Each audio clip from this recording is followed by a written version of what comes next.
Now to our final topic. The African Export-Import Bank, also known as Afreximbank, has recently concluded its annual general meeting, or AGM, in the Bahamas. This significant event brought together key stakeholders from across Africa and the Caribbean to discuss and strategize on boosting trade and investment across both regions. Emeka Ugwu-Oju, founder of the NESH Foundation, was a delegate at the event, and he joins me now from Lagos State for more. Mr. Emeka Ugwu-Oju, thank you so much for joining me on Channels Business Global. You were in the Bahamas last week at the recently concluded Afrexim AGM. Can you please provide an overview of the key highlights and outcomes from your perspective? Yeah, I think I've been to a couple of Afreximbank annual general meetings. Okay, but this is the first one that you're having the annual general meeting with the Afro-Caribbean Trade and Investment Forum. So it's a first. So for some of us who are used to the AGM, it was a new thing, being joined with so many other people who wouldn't have attended the AGM.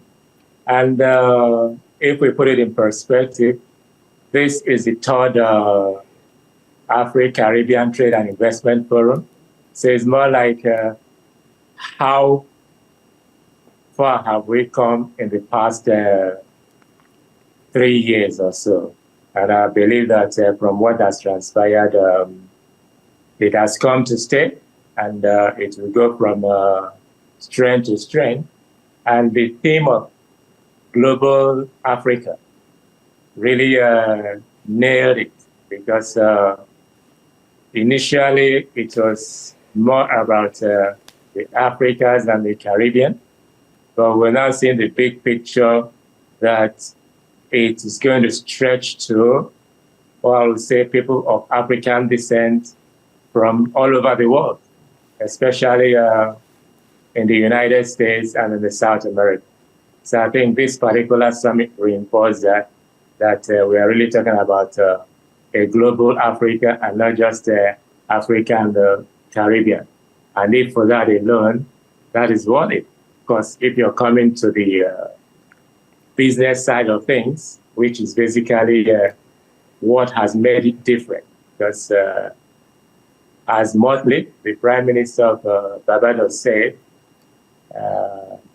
Professor Rama has done what nobody has done before.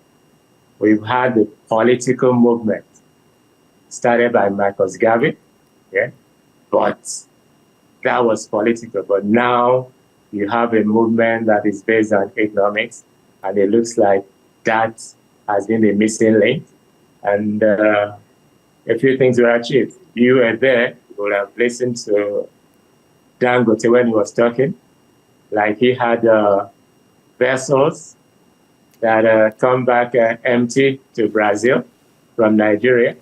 But this time around, it's likely that things will now be shipped in those vessels to the Caribbean.